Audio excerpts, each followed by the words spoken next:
você ama se expor à sua palavra, ao seu conselho, à sua inspiração. Aleluia, nós te amamos, Pai. Amamos estar aqui nesse lugar que o Senhor preparou para nós. Nos rendemos a Ti. O nosso coração é totalmente Teu. A nossa vida é totalmente Tua. Os nossos talentos, os nossos dons são para Te servir. Aleluia, nós Te amamos, Pai. Obrigado pela Tua palavra sendo ministrada nessa manhã aos nossos corações. A Tua sabedoria sendo derramada, o Teu conselho sendo dado a cada um de nós, alcançando a cada um de nós na sua individualidade, Pai. Que não haja distorção, que não haja confusão, que não haja engano entre nós, mas a Tua sabedoria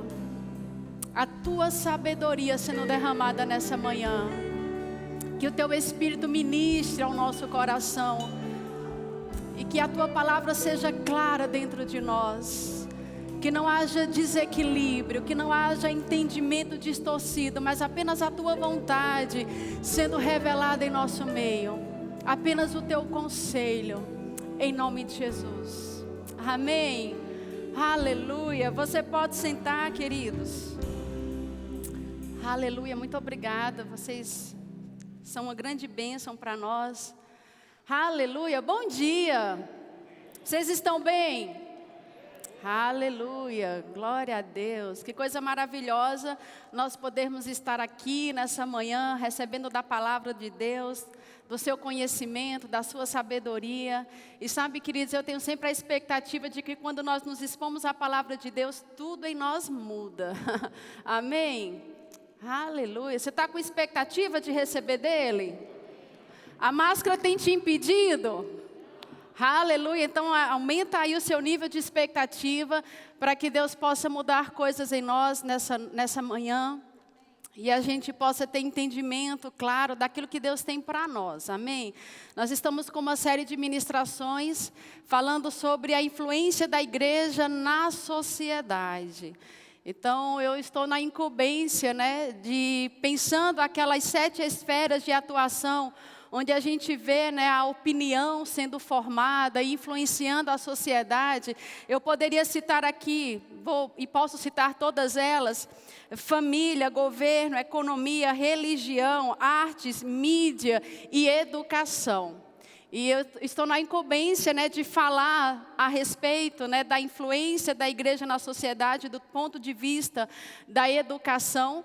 E obviamente que nós vamos falar aqui de algumas coisas que dizem respeito à formação, aperfeiçoamento, títulos, talvez graduação.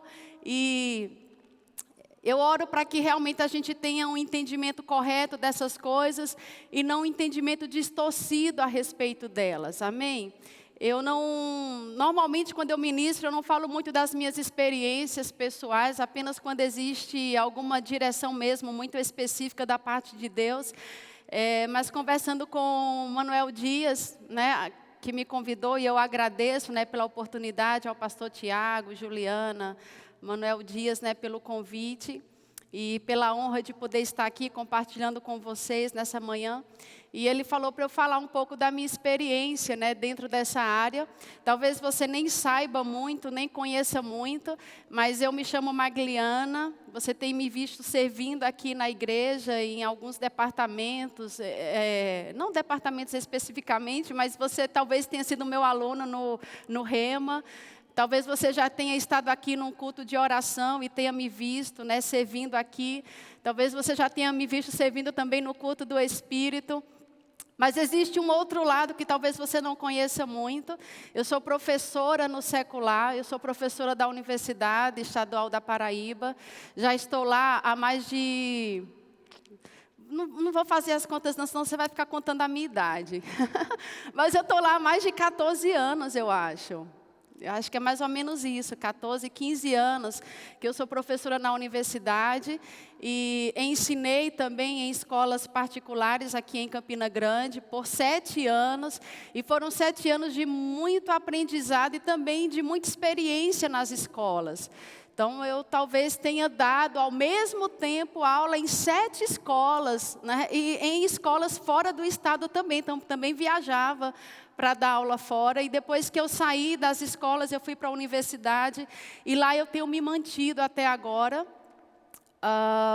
Eu trabalho com formação de professores no curso de letras. Então, todos aqueles alunos que estão próximos a concluir o seu curso, eles passam por mim, alguns deles. E então, eu oriento eles nessa formação, desde o momento que eles vão preparar os seus materiais para irem à escola, até o momento deles entrarem na escola. E é isso que eu tenho feito, né, durante algum tempo. E falando sobre essa área, né, foi exatamente atuando, né, na minha esfera profissional que Deus começou a falar comigo a respeito do dom, a respeito do chamado. Embora eu não tivesse muito entendimento a respeito dessas coisas, embora eu estivesse um pouco desconectada, né, de algumas coisas, eu não tinha entendimento, não tinha clareza da palavra revelada, mas foi dando aula que Deus começou a despertar dentro de mim o dom, o chamado. E eu lembro de estar numa turma, numa sala de aula de cursinho, né, que é um cursinho preparatório para o pré-vestibular. E também eu dava aula para cursinhos que preparam, né, as pessoas para concurso público. E são salas grandes, uma turma numerosa. Então era mini auditório ou auditório. Uma vez eu estava dando aula lá. E eu estava falando sobre a história da arte, estava falando sobre a história da literatura, falando desse período na Idade Média e no Iluminismo. E eu comecei, né, mesmo sem ter entendimento dessas coisas, eu estava falando sobre a Idade das Trevas, né, que era considerado pela falta de conhecimento, e por isso mesmo associado às trevas, e falando do Iluminismo, que está associado, né, ao conhecimento. E havia aquele silêncio na sala de aula, um silêncio estarrecedor, e aquilo foi muito marcante para mim, porque algo saltou no meu coração, e eu comecei a ouvir dentro de mim que eu tinha sido levantada para ensinar coisas maiores. E algumas vezes que eu estava dando aula, alguns alunos chegavam para mim e perguntavam assim: professora, você é crente, né? Você é de alguma igreja? E eu sempre devolvia a pergunta, porque eu estava muito desconectada dessa questão de chamado, não era uma coisa que ardia ainda dentro de mim. E eu sempre devolvia a pergunta para eles: por que você está perguntando? E eles diziam assim: porque às vezes você está ensinando e parece que está pregando. E isso aconteceu algumas vezes, até que eu cheguei aqui na igreja, no Verbo da Vida. Eu fui criada, né, numa igreja, nasci numa família cristã. Não só meus pais são cristãos, mas os meus avós, né, os bisavós. Então, eu tenho uma tradição de uma família cristã. Mas foi atuando, né, na esfera profissional que Deus começou a tratar comigo a respeito dessas coisas. Quando eu cheguei aqui no Verbo da Vida, que fui fazer o rema, sem muito entendimento, sem muita clareza, que eu sentei na sala de aula e eu vi aqueles professores ministrando, e a cada matéria era um novo professor, e eu entendi então o que era o meu chamado, e eu pensava: então pronto, isso aqui são as coisas maiores, é aqui que eu devo ensinar, é aqui que eu devo fincar os meus pés. Mas como fazer isso? Porque eu não conhecia absolutamente ninguém aqui dentro, nem na escola, nem na igreja, mas eu tinha aquela convicção: é isso aqui que eu nasci para dar aula no rema. E sabe, queridos, esse era um pensamento muito infantil que eu estava tendo, muito imaturo. É um tipo de pensamento, e você desejar as coisas de Deus, né, desejar ensinar a palavra de Deus, isso é maravilhoso. Mas é muita imaturidade você diminuir ou você limitar a operação de Deus na sua vida, ou o chamado de Deus na sua vida, quando você foca em coisas específicas e você não consegue perceber a grandiosidade daquilo que Deus tem para você. Nós servimos a um Deus grande. Quando Ele nos chama para coisas grandes. Você está comigo?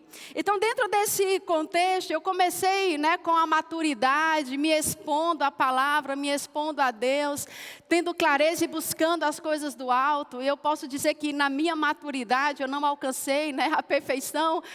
Ninguém aqui alcançou, mas estamos caminhando nessa maturidade. Eu comecei a entender que o meu chamado, de fato, ele estava começando aqui no contexto da igreja, mas ele não terminava no contexto da igreja. E aí eu comecei então a entender que Deus estava me chamando não só para dentro da igreja, mas para fora da igreja. E esse é o entendimento, queridos, que não diz respeito apenas a mim, diz respeito a cada um de nós. Deus não nos chamou para fincarmos os pés aqui dentro, mas Ele nos chamou para, fincados, com os pés aqui dentro, você poder ultrapassar as barreiras dessas paredes. Eu comecei a entender que o meu ministério começava aqui, mas ele terminava na universidade.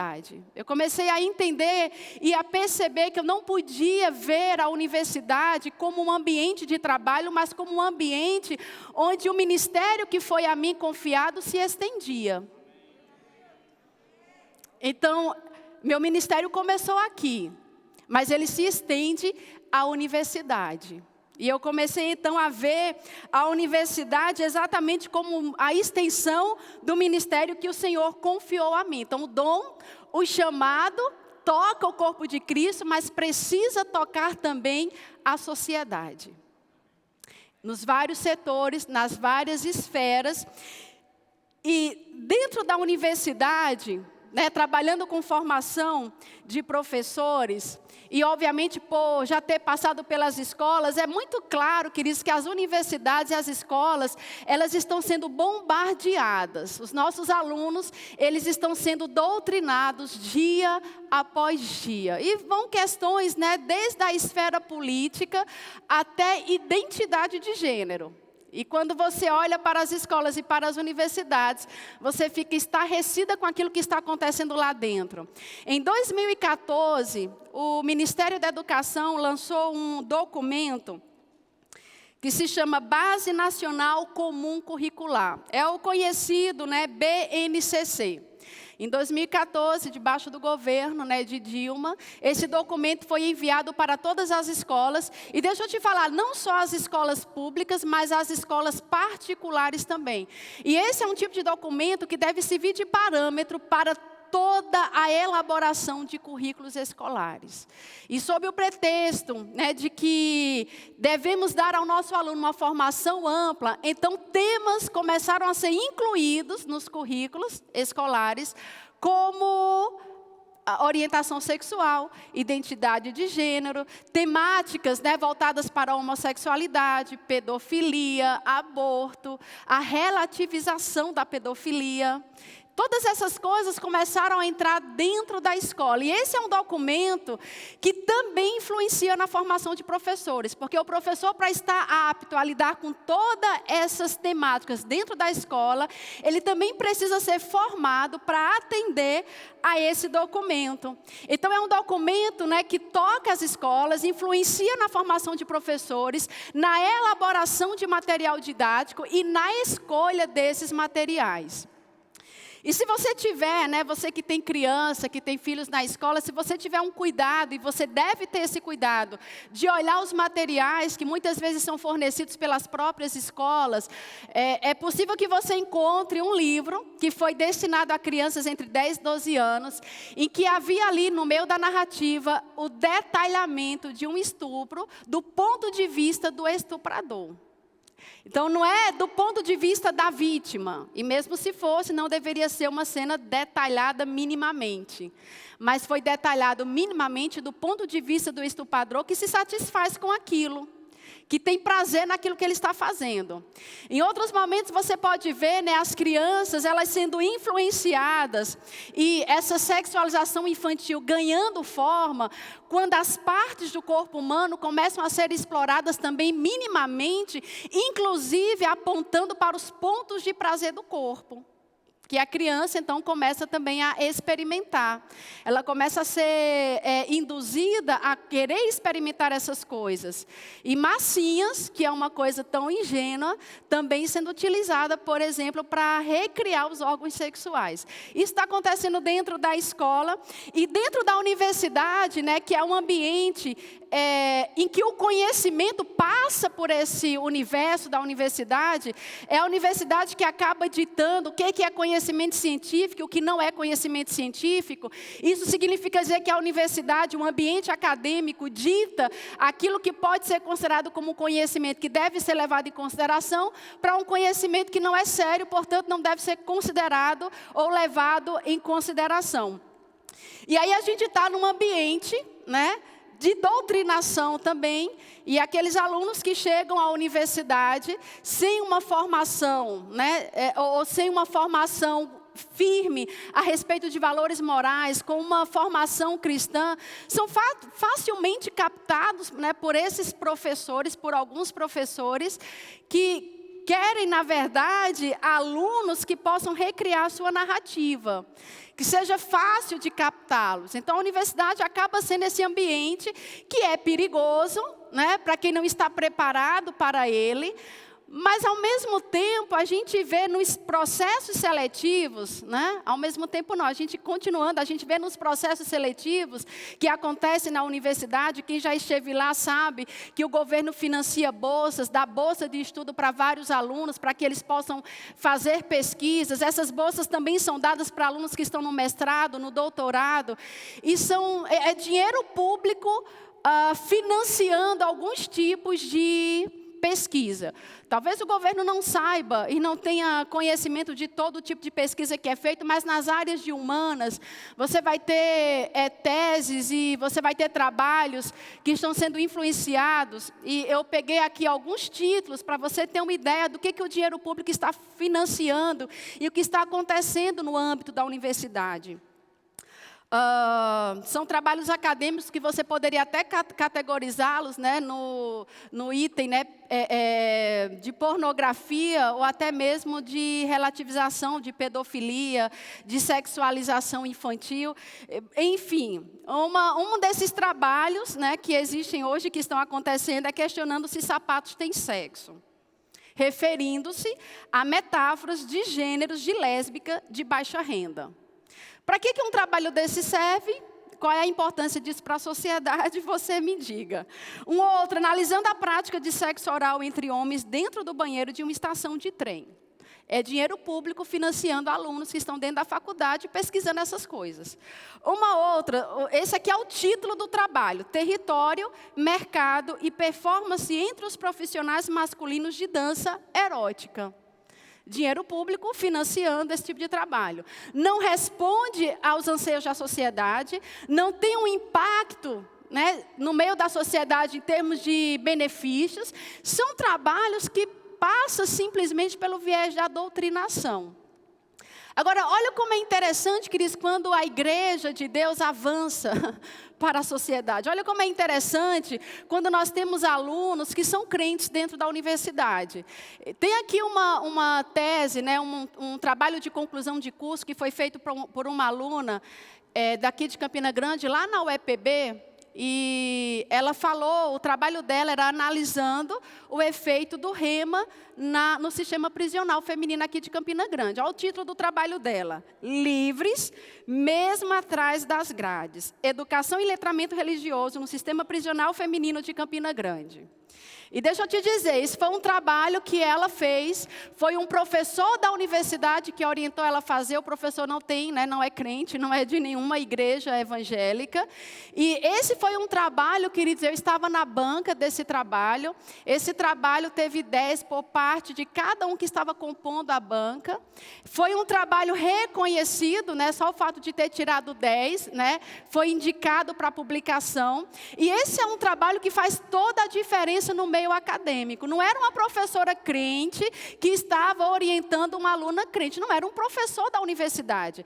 Ao mesmo tempo que você tem professoras que podem estar captando alunos para trabalhar dentro da sua narrativa doutrinária, existe também aqueles que entram e dizem aquilo que eles querem pesquisar. E aí o professor, ele precisa orientar esse aluno, porque esse aluno tem uma voz. E foi um trabalho reconhecido. A professora que orientou essa aluna disse: Magliana, ela é uma excelente aluna. E ela sabia que eu conhecia a aluna e ela veio falar para mim do trabalho que ela tinha feito e de como todos aqueles que estavam ali estavam impactados pelo trabalho que ela estava apresentando, de pessoas dentro das cadeias que estavam sendo libertas pelo poder da palavra de Deus, tendo o seu comportamento influenciado e influenciando outras detentas que estavam ali com elas. Não estava dito nessas palavras, eram ditos de forma acadêmica, mas era isso que estava sendo dito. Você está comigo, queridos? Isto mostra o quão é poderoso quando a igreja sai daqui de dentro e se aventura na sociedade. Sabe, existe um conformismo que eu fico muito indignada dentro da igreja. E por muitas vezes, né, eu nem gostava de falar do que eu fazia secularmente. Eu nem gostava de falar que eu era professora universitária. Nem gostava de falar que eu tenho pós-graduação. Isso é um assunto que nunca está no meio das minhas conversas. E um sentimento de inconformismo muito grande dentro da igreja, né, no meio do povo cristão, começou a trazer uma certa indignação dentro de mim. Porque esse sentimento, né, de conformidade, que parece ter vestes de piedade, mas que na verdade é uma verdade da palavra distorcida. Porque muitas vezes o discurso que a gente encontra é: o mundo está no maligno, o mundo jaz no maligno, o diabo é o príncipe desse mundo, as coisas cada dia só tendem a piorar, as trevas estão operando, e não há nada que a gente possa fazer porque está na Bíblia. E de fato essas citações estão na Bíblia, mas isso é uma verdade distorcida. A gente fala das trevas operando sobre a face da terra, como se elas tivessem nelas mesmas o poder indestrutível de fazer o que quiser, na hora que quisesse, como se nada e ninguém pudesse deter as trevas. E isso é mentira do diabo, queridos. As trevas, na verdade, elas só operam mediante a ausência da luz. As trevas, elas só podem operar quando não existe luz. Ela não tem esse poder que de repente a gente pensa que ela tem. Ela só opera às escondidas, quando não existe luz. Você está comigo? Eu queria te levar para o livro de João capítulo 1. João capítulo 1, versículo 4 e 5. Diz assim, ó. Ele estava falando sobre Jesus, né, o verbo de Deus, que estava no princípio com Deus, que todas as coisas foram feitas por intermédio dele. Ele está falando do verbo que é Jesus, que é a palavra. E falando do verbo que é Jesus, que é a palavra, no versículo 4, ele diz assim, ó: a vida estava nele e a vida era a luz dos homens. A luz resplandece nas trevas e as trevas não prevaleceram contra ela. Eu sei que é um texto muito conhecido, mas eu quero que você leia novamente. A vida estava nele, a vida estava em Jesus, a vida estava na palavra. E a vida é a luz dos homens. Você pode dizer isso? A vida é a luz dos homens. E ele diz assim, a vida, né, porque a luz resplandece nas trevas, então a gente pode dizer que a vida, que é a luz, resplandece nas trevas e as trevas não prevaleceram contra ela. Então deixa eu te falar, Cris, as trevas não têm o poder de apagar a luz, não têm o poder de reprimi-la, não têm o poder de abafá-la. As trevas não têm o poder de se apoderar da luz, ao contrário. Elas não podem prevalecer diante da luz. E foi o que Jesus disse, que as portas do inferno não prevalecerão contra a igreja. Agora vai para João no capítulo 8, no versículo 12. João capítulo 8, no versículo 12, diz assim: De novo, lhes falava Jesus, dizendo: eu sou a luz. A gente pode também acrescentar aqui a vida que estava nele, porque a vida estava nele e a vida é a luz. Então ele diz: eu sou a luz do mundo. Quem me segue não andará nas trevas ou praticando as obras das trevas, pelo contrário, terá a luz da vida. E um dia Jesus falou: enquanto eu estou no mundo, eu sou a luz. Ou seja, enquanto a sua vida era vista, ele era a luz. Mas ele não está mais no mundo. E porque ele não está no mundo, ele também nos comissionou a sermos luz. E ele diz assim: vós sois a luz do mundo. Então, queridos, se a gente tem um entendimento que nós somos a luz do mundo, é verdade que João, capítulo 1, versículo 4 e 5, tem uma aplicação prática na nossa vida, assim também como João 8, no versículo 12. Nós temos a vida está em nós. Você nasceu de novo de uma semente incorruptível, você recebeu a presença do Espírito Santo. Essa é uma presença que não se ausenta de você, essa é uma presença que você carrega em todo lugar que você vai. E porque a vida está em nós, nós somos a luz do mundo. E luz é luz em qualquer lugar, mas ela só resplandece nas trevas. Luz é luz em qualquer lugar, mas para resplandecer, tem que estar no meio das trevas. Aí deixa eu continuar aqui para você.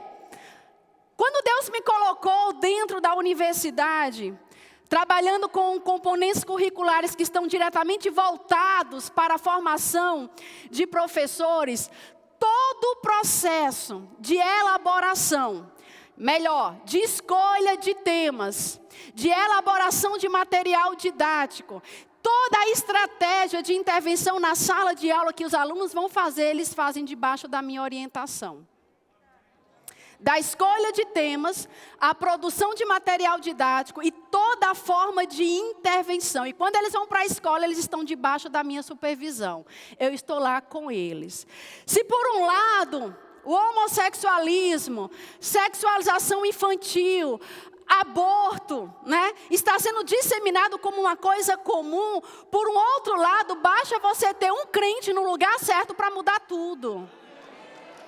Um crente no lugar certo, ele pode mudar tudo. Do que os meus alunos, sobre que tema eles produzem material didático? Sobre o amor, respeito, honra aos pais, honra aos idosos. A importância da vida em detrimento do aborto.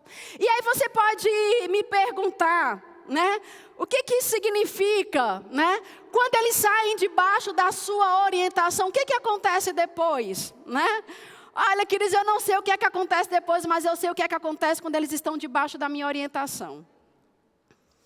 Quando eu pego o capítulo de João 8,12, que diz: Jesus dizendo: eu sou a luz do mundo, quem me segue não entrará nas trevas, pelo contrário, terá a luz da vida. Eu sei que esse texto é profundo demais quando Jesus fala quem me segue, mas eu quero poder usar esse texto de uma forma prática naquilo que eu tenho feito na universidade, da forma como eu tenho sido usada na universidade também.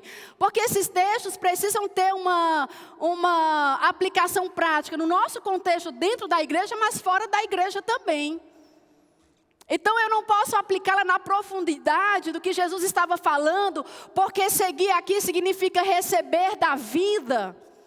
Mas eu posso te garantir, queridos, que todas as vezes que um aluno, ele é colocado debaixo da minha orientação, e estando ele seguindo os meus passos, não posso garantir que eles vão receber a vida de Deus, mas eu posso garantir que eles andem debaixo de uma orientação da luz. Eu posso garantir que enquanto eles estiverem comigo, eles não vão estar praticando as obras das trevas, mas estarão debaixo da influência da luz. Debaixo da influência da luz. Debaixo da influência da luz. Então eu posso dizer que aquele que me segue, Aquele que está debaixo da minha orientação não andará nas trevas, pelo contrário, terá a luz da vida de Deus que opera em mim.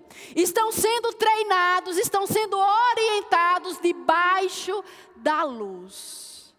O que acontece depois? Eu não sei. Eu não coloco sobre mim a responsabilidade de fazer tudo em todo mundo. E ninguém foi chamado para fazer tudo em todo mundo. Mas nós fomos chamados para fazer alguma coisa. Para influenciar a sociedade de alguma forma. Uma coisa eu estou certa, que aquele que começou a obra há de completá-la até o dia de Cristo. Eu gosto muito daquilo que Paulo falou.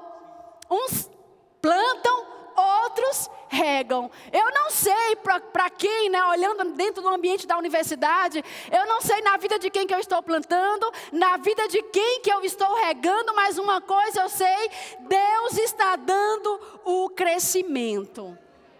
Todos nós somos chamados, queridos, para fazer alguma coisa.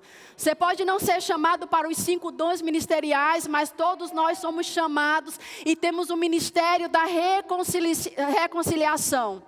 O nosso ministério toca a igreja, mas o nosso ministério precisa tocar a sociedade. O nosso ministério precisa influenciar a sociedade, jogando luz em todas as esferas de atuação na sociedade. Agora, para que isso seja, né, para que a igreja seja efetiva na sociedade, para que a nossa luz resplandeça nas trevas, porque luz é luz em qualquer lugar, mas só resplandece nas trevas. Então, para que a nossa luz resplandeça nas trevas, é preciso que a gente desenvolva as nossas habilidades. Todo mundo quer. Né? Todo mundo quer ser chamado para operar nos 5 dons ministeriais. Todo mundo quer um ministério de evidência. Todo mundo quer. Isso é maravilhoso porque você está querendo coisas que estão relacionadas ao reino de Deus. Mas existem habilidades naturais que nós precisamos desenvolver. Aí as habilidades naturais que nós precisamos desenvolver requer de nós esforço, requer estudo. Mas essa parte a gente não quer, a gente só quer ser usado. Uma vez alguém falou para mim que Deus, isso é besteira, porque Deus usa todo mundo. E tem algumas pessoas até que brincam, né? Deus usou até jumento. É verdade, Deus usou o jumento, Deus usou também um peixe grande, Deus usou um peixe pequeno, Deus usou todas essas coisas. Imagina pessoas, basta você estar disponível que Deus vai usar. Mas a gente não pode partir desse princípio que Deus usou o jumento, então Deus vai me usar de qualquer jeito. Até porque se você for olhar, o ministério do jumento terminou no dia que começou. Por quê? Porque não tinha capacidade de continuar pregando, não tinha capacidade de continuar fazendo aquilo que Deus, porventura, teria para ele fazer. Ele falou, mas o seu ministério terminou no dia que começou. O peixe que levou Jonatas, né, para Nínive, ótimo, serviu de transporte, mas foi a única vez e só levou o único passageiro, ministério limitado. O peixe, né, pagando impostos, mas que eu saiba só pagou uma vez, porque se continuasse pagando, todo mundo tinha aquário hoje dentro de casa e a gente não tem. Veja que em todas essas situações o sobrenatural precisou intervir para que alguma coisa fosse feita por causa da incapacidade deles. Ah, mas aí você foi para o outro extremo, vamos falar dos discípulos. Jesus, né, escolheu homens simples. E sabe, queridos, nessa escolha, isso nos ensina muito. De fato, Deus pode usar a qualquer um de nós. Basta que você esteja disponível para ser usado. Chamou homens simples, chamou pescadores, que fizeram um trabalho maravilhoso, mas passaram por um treinamento com Ele, Jesus. E mesmo na simplicidade das suas habilidades ditas naturais, a Bíblia diz que no auge do seu ministério, que Deus usou a cada um deles poderosamente. Era através das suas mãos que Deus fazia sinais, prodígios e maravilhas. Isso é poderoso, isso é maravilhoso. Eu orei para que a gente não tivesse um entendimento distorcido sobre essas coisas. Porque a gente não pode tirar o valor que isso tem. Basta que você esteja disponível, que Deus ele vai te usar de forma poderosa. Mas é necessário que hajam habilidades sendo desenvolvidas. E habilidades naturais também. Porque eu poderia te perguntar, qual desses pescadores tiveram a qualificação para estar diante dos filósofos gregos da Praça de Atenas? Qual deles foi usado para escrever a maior parte dos livros do Novo Testamento? Porque o homem que esteve diante de filósofos gregos, queridos, era Paulo. Um homem culto, letrado, conhecedor. Ele se apropriou de todo o conhecimento que era necessário para aquela época. Ele se apropriou da leitura, da escrita, de todo o conhecimento da lei, de conhecimentos seculares também. E porque ele estava qualificado nessas habilidades que a gente julga de natural como se isso fosse uma coisa errada, essas habilidades naturais, elas vêm de Deus. Foi Deus quem colocou em cada um de nós. E porque ele desenvolveu essas coisas, na hora de precisar mandar um para tratar com os filósofos gregos, não mandaram um pescador, mandaram um culto, um conhecedor. Toda a palavra foi inspirada por Deus, qualquer um poderia ter escrito. Verdade. Mas me chama a atenção Deus ter escolhido alguém que já tinha habilidade com leitura e escrita. Alguém que conhecia toda a lei mosaica, que podia ver com clareza a grandiosidade do que era a nova aliança, comparada à velha aliança. E ele escreve a maior parte das epístolas. Agora, Paulo não nasceu doutor da lei, ele se formou doutor da lei. Ele não nasceu pronto, ele desenvolveu habilidades que foram colocadas diante de Deus, que no momento certo pôde ser usado por Deus. Então Paulo ele tinha qualificação para entrar e andar entre os judeus, mas também para estar entre os gentios. E por isso mesmo foi levantado o apóstolo para os gentios. Eu não estou falando de importância, que o ministério de um é mais importante do que o do outro. Não é disso que eu estou falando. O ministério de Paulo não era mais importante do que o ministério dos outros. Eu não estou falando de importância, qualquer coisa que você faça ao Senhor, que você faz com todo o seu zelo, com todo o seu coração. Queridos, isso é grande demais para Deus, isso é importante demais para Deus. Mas eu estou falando de alcance ministerial. De você não limitar o chamado e o dom de Deus para dentro de 4 paredes.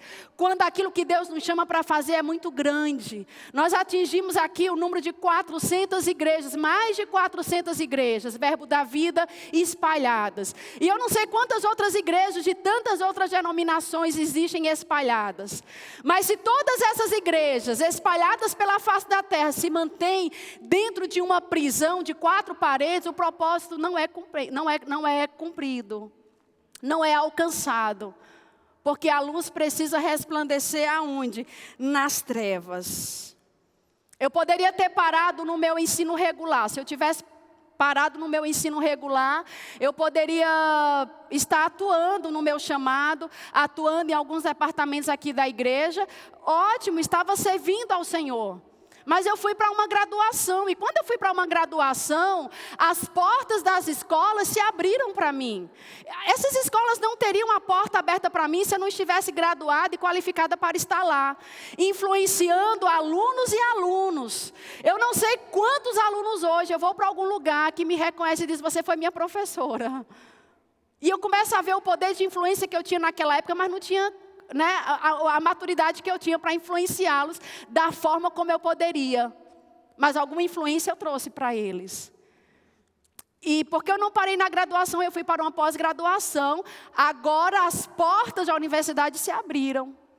E foi Deus quem abriu essa porta da universidade para mim.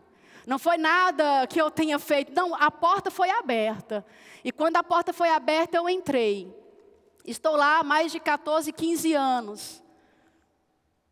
E agora não sou eu sozinha influenciando alunos nas escolas. Não, sou eu agora na universidade me replicando naqueles que vão para a escola. Porque antes era eu tendo que passar por todas elas. Agora eu consigo me replicar nos meus alunos e eles agora estão espalhados pelas escolas. São 50 alunos por semestre indo às escolas com material que foi elaborado debaixo da orientação da luz.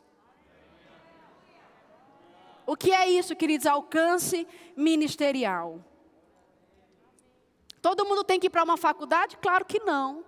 Mas todo mundo precisa desenvolver as habilidades que Deus colocou em você. Se é na universidade, algumas só vão ser desenvolvidas na universidade.